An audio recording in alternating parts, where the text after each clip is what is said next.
Hello and welcome to my oddities collection part 2.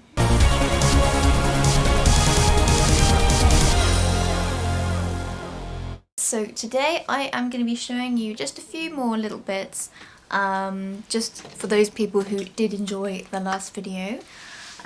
So I'm going to start off with something a bit gruesome, not for the squeamish. In this little baggie I have something a little bit unusual that most people would throw away.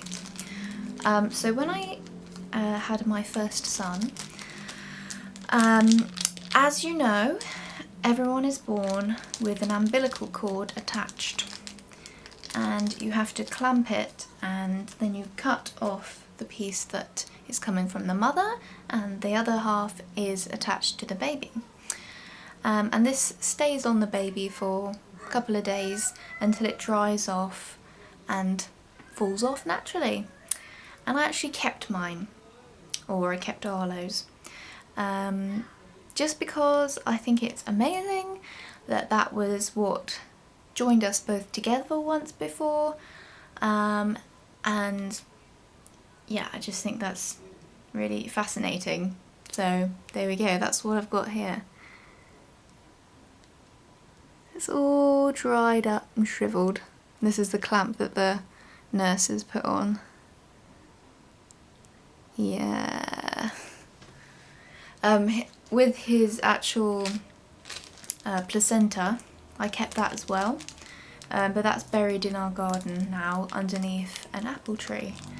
It's his apple tree, so he can always look at that and think I'm part of that apple tree, and that's really special to him. So that's what we did there. Okay, next up, I have some more bones, and this was actually a lamp that I had customised with a deer spine.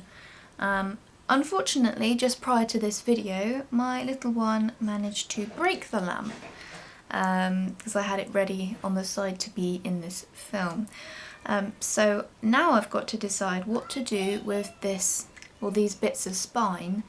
But if you've got any ideas, let me know. I mean, I might just thread it on a piece of bamboo and just have it displayed as one long display of spine. But yeah, let me know if you can think of anything. But yeah, at least you can see that's the bit that attaches to the actual skull. And then you've got all the different vertebrae that come after it. The reason I've got a full spine of a deer is many years ago when I lived on a farm with my family, my dog managed to catch a deer and unfortunately killed it. He was a deerhound cross, so it was in his blood. We certainly didn't encourage him to do it, he just went ahead and did it on his own steam. It's private land, perfectly legal, however, it's not nice, is it really? My parents are vegetarians. It's just one of those things, unfortunately. What they did with the body is they laid it on a compost pile that they had. They have loads of compost piles on the farm because they were vegetable growers.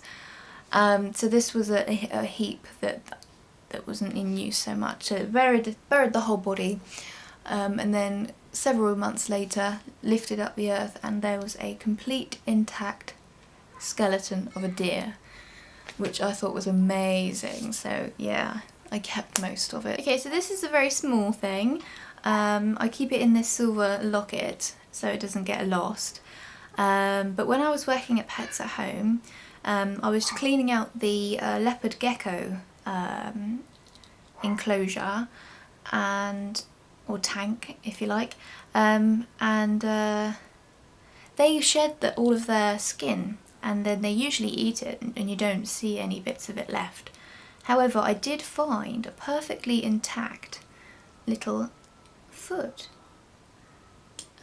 so I had to keep it because I think it was just so amazing. So if you can see inside, it's gonna focus for you. There you go. That is pretty cool. Yeah, I think that's beautiful. See all of the different scales on it. So yeah, that's got to be kept safe. we have 3 skulls that I've mounted in this old cheese board display. These are 2 badger skulls, and this little one, can you guess what it is? It is in fact a cat skull. So the badgers I would have found on perhaps a walk or a friend gave me. They're pretty common to find, but not so common with the actual bottom jaw. Usually you just find the top half of the skull. Okay, so this was a little challenge that my dad gave me. He said to me, I want you to collect as many beer mats as you can before the age of drinking, so that is 18 in the UK. He did the same thing himself and managed to get 500. I'm not quite sure how many I collected in the end, but it wasn't 500 unfortunately. However, I have stuck them all down and I display them in my home, and I think they're quite interesting. It's just a bit of a relic of British pub culture, basically. Some of them are quite old.